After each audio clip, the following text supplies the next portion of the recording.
This week, I conveyed to Congress my belief that any healthcare reform must be built around fundamental reforms that lower costs, improve quality and coverage, and also protect consumer choice. So let me be clear. Healthcare reform is not part of the problem when it comes to our fiscal future. It's a fundamental part of the solution.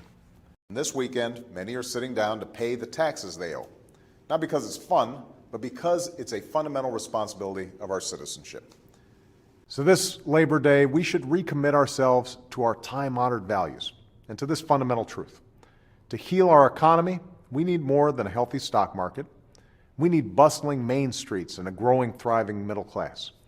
So our fundamental mission must be to accelerate hiring and growth, while we do the things we know are necessary to ensure America's leadership in an increasingly competitive world and build an economy that will provide opportunity to any American willing to work for it. That's how we'll make sure we keep that fundamental American promise. And if you work hard and act responsibly, you'll be able to pass on a better life to your kids and your grandkids. One of the fundamental challenges of our time is building an economy where everyone gets a fair shot, everybody does their fair share, and everybody plays by the same set of rules. They needed to pay their electric bill, put gas in their automobile, to buy fundamental necessities.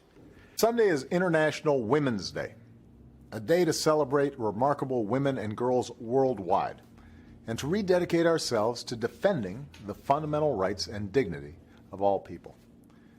Today, these programs are so fundamental to our way of life that it's easy to forget how hard people fought against them at the time. The right to vote is one of the most fundamental rights of any democracy. Refusing to compromise our fundamental American values: freedom, openness, tolerance. The fundamental idea behind the parks is that the country belongs to the people. However, after broad consultation with a range of industry experts and financial advisors, I'm absolutely confident that GM can rise again, providing that it undergoes a fundamental restructuring. And I believe with every fiber of my being that in the long run, we also cannot keep this country safe unless we enlist the power of our most fundamental values.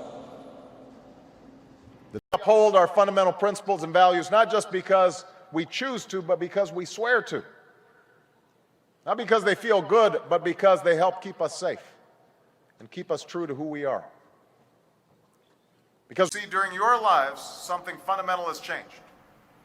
So I do not see the countries and peoples of Africa as a world apart. I see Africa as a fundamental part of our interconnected world, as partners with America on behalf of the future we want for all of our children. But I believe that on the fundamental issues that will shape this century, Americans and Russians share common interests that form a basis for cooperation.